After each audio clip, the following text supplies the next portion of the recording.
अभिषेक मिश्रा ने लिखा है, प्रणाम अनंत श्री, हम ईगो ही हैं और नो वन गेट्स एनलाइटनमेंट में क्या भिन्नता है।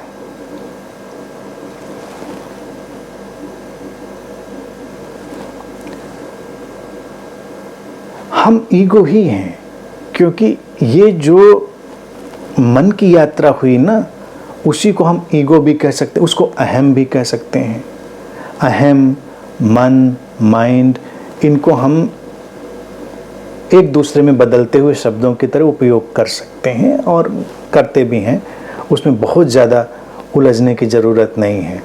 यानी कि एक ऐसी अवस्था जो कल्टीवेट हुई है धीरे धीरे, हम वही हैं जिसको हम अपना होना अभी जानते हैं, जिसको हम अपना होना अभी जानते हैं, वो उसी को हम कहते हैं हम ईगो ही हैं, अहंकार ही है, वो अहम ही है हमारा। अहम का जो आकार पैदा हो गया है वही अहंकार है। अहंकार कोई अलग की चीज़ थोड़ी आती। अहम का एक कंडेंस्ड फॉर्म, यानी कि जो ये चेतना हमारे अंदर जो हमको हमारा एहसास कराती है, वो मन के माध्यम से आती है। मन के उपकरण में ही वो क्षमता है जो हमको ये एहसास भी कराती है कि हम हैं। अब मैं हूं के दो तल हुए, एक मैं हूं as identification, as journey of identification, एक तादात्मीकरण की यात्रा की तरह मैं हूं, और एक मैं हूं एज ए प्योर सोर्स। ये दो डिफरेंस।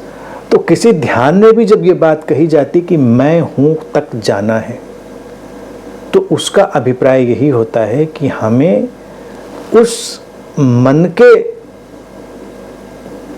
मैं हूं से, यानी कि जो माइंड के आइडेंटिफिकेशन से पैदा हुआ है, जो अहम, जो हमारा अहंकार हुआ है, जो अहम आकार में हुआ है, उससे हटकर उस सोर्स में जो निराकार है, जिसका कोई आकार नहीं है, जिसका कोई रूप नहीं है, उस चेतना में पहुंचना, वो मैं हूं का दो तल है। हालांकि दोनों को जानने का उपकरण मन ही है, ये भी रोचक बात है। तो मन से कोई लड़ाई तो किसी को भी नहीं करनी है। मन बहुत ही चमत्कारिक उपकरण है। तो पूछा है कि इनलाइटनमेंट किसी को नहीं घटता और मैं ईगो, इसमें क्या डिफरेंस है। जो मैं हूँ हमारा क्रिएशन है, उसको कोई इनलाइटनमेंट नहीं घटता। जैसे Abhishek Mishra will never get enlightenment, जैसे कहें कि अभिषेक मिश्रा इनलाइटन होंगे, तो who is Abhishek, who is Abhishek, Abhishek कौन है। अभिषेक तो एक आइडेंटिटी है, एक पहचान है जो पैदा हुई है। नाम भी परिवार ने दिया, समाज ने तुमको एक पहचान दी, व्यवस्था ने, तुम्हारे चिंतन मनन, तुम्हारे अनुभव स्मृतियाँ, तुम्हारे जीवन के उतार चढ़ावों ने एक अभिषेक को रचा है। लेकिन एक यही पूरा अभिषेक नहीं है, एक और भी सत्ता है जिस पर ना ये अभिषेक का नाम ठहरा है, ना जिस पर ये अनुभव स्मृतियों और जीवन के उतार चढ़ावों की छाप है, वो भी तुम्हारे होने की एक अवस्था है। तो जब ये कहा जाता है कि नो वन गेट्स इनलाइटनमेंट, तो अभिषेक को कभी इनलाइटनमेंट नहीं घटता, लेकिन इनलाइटनमेंट घटता है। यानी कि वो अभिषेक का जो इल्यूजन है, जो सपना है, वो एकदम से डिसअपियर हो जाता है। अचानक हमारा मन जिस दिन कंप्लीटली, टोटली, एब्सोल्युटली, थोड़ा थोड़ा बीच बीच में तो हम जानते रहते हैं, थोड़ा थोड़ा, इसीलिए उसी को हम कहते हैं सतोरी, यानी किसी को थोड़ा एकदम से लगा कि ओह मैं तो एग्जिस्ट नहीं करता, मैं कहाँ हूँ।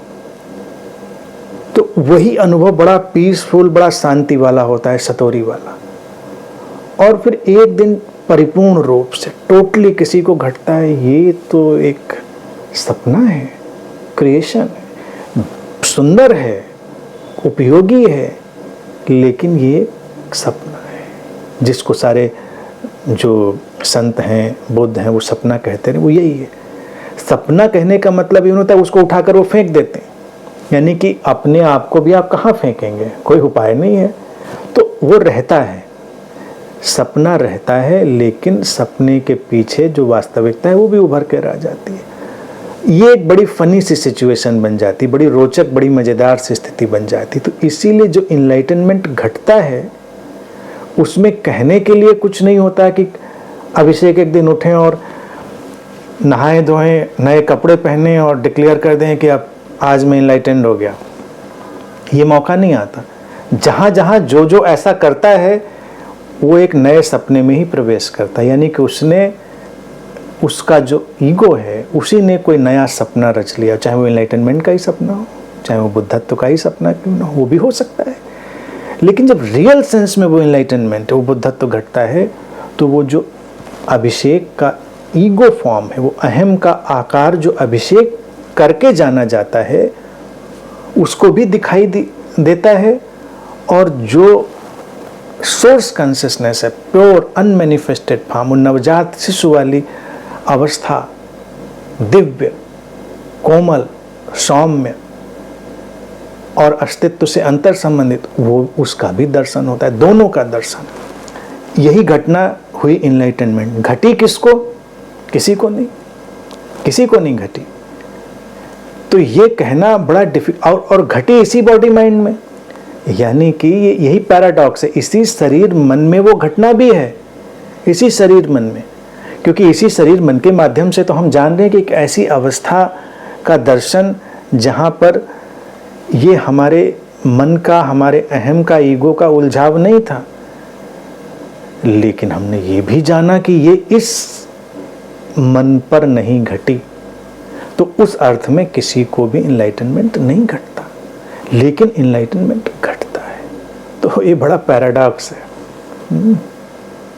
बात समझ में आई होगी।